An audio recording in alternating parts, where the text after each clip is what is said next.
By now, it's been very well documented that multiple things went wrong during the development of Black Panther Wakanda Forever once the film started shooting after the passing of Chadwick. We of course previously covered the reports, which were very real, about the situation Letitia Wright found herself in when she got pretty badly banged up and injured on the set of the film during a motorcycle stunt.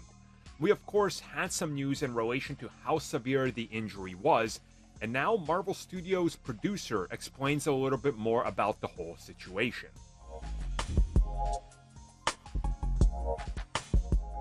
So again, the full extent of Letitia's injury has never been disclosed. We know parts of the story, parts of what happened, and we can sort of piece together just how bad it might have been due to the recovery time and of course everything that happened surrounding the circumstances. Now all of this gets even a little bit more complex because of the whole shutdown restrictions and how Letitia was in the news for one thing or another and all that, which can just conflate the story and go in a completely different direction.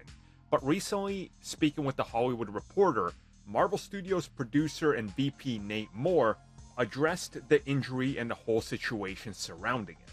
He revealed that he got the call in the middle of the night from the ambulance during the course of the shoot, because again, it was a nighttime stunt, and if you've watched the film, you know exactly when it takes place and how it involves the motorcycle. And of course, he got the call because he's the VP and he was on hand and he was making sure that everything goes smooth, and of course, being in charge of that whole situation, hence why he's a VP.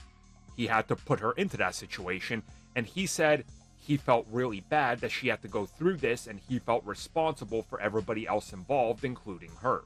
Now, he does talk a little bit more about this injury, the whole angle on it, the physical and mental struggles, and more or less what I want to get down to, instead of focusing on any of that, is the fact that they were worried for a while because obviously a head injury, which could, and as we've seen recently, concussions are becoming more prominent, and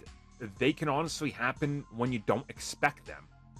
And it's one of those things that as the years go by, we're learning more about how dangerous concussions can be. So he says that he was really worried about this, and it was all about finding out if she was okay, what was going to be her recovery, and what would she be comfortable with once she got back to it. And everybody was more or less worried about her instead of the status of the film, which is why they decided, hey, we can afford to shut this down for a month and give everybody a break and then shoot around her, and then when she comes back, then we'll deal with that when we get to it. So it honestly kind of makes a whole lot of sense that we saw those delays and everything once we know more about what happened. And it's a good thing that they took these safety precautions, because